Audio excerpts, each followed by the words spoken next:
এ, B, C ধরছি তিনটে সংখ্যা আছে। সি এর থেকে এ 30% কম, সি এর থেকে বি 40% কম। প্রশ্ন হচ্ছে দ্বিতীয় সংখ্যাটি প্রথম সংখ্যার কত শতাংশ? 30% মানে কি? 30% মানে হচ্ছে 30/100। একটা শূন্য কেটে দাও, এই শূন্য কাটলাম, মানে 3/10 ভগ্নাংশ। 40% মানে কি? 40% হচ্ছে 40/100। একটা শূন্য কেটে দাও, কত হচ্ছে? 4/10। আমি 2/5 করতে পারতাম, কেটে ছোট করতে পারতাম, কিন্তু করার দরকার নেই।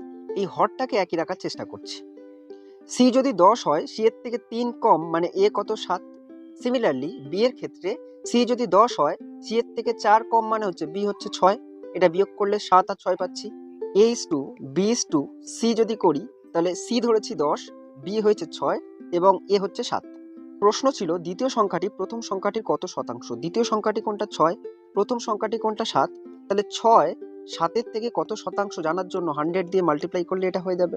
100-র সাথে 6 গুণ করলে 600, 600-কে 7 দিয়ে ভাগ করলে মিশ্র ভগ্নাংশে বেরোবে 85, 5/7%। তাহলে বি মানে দ্বিতীয় সংখ্যাটি প্রথম সংখ্যাটির 85, 5/7%। একটু অন্যরকম ভাবে করার চেষ্টা করলাম, আশা করছি বুঝতে পেরেছো। এরকম ভিডিও পেতে আমাকে ফলো বা সাবস্ক্রাইব করে রাখতে পারো। ভিডিওটা দেখার জন্য অনেক অনেক ধন্যবাদ।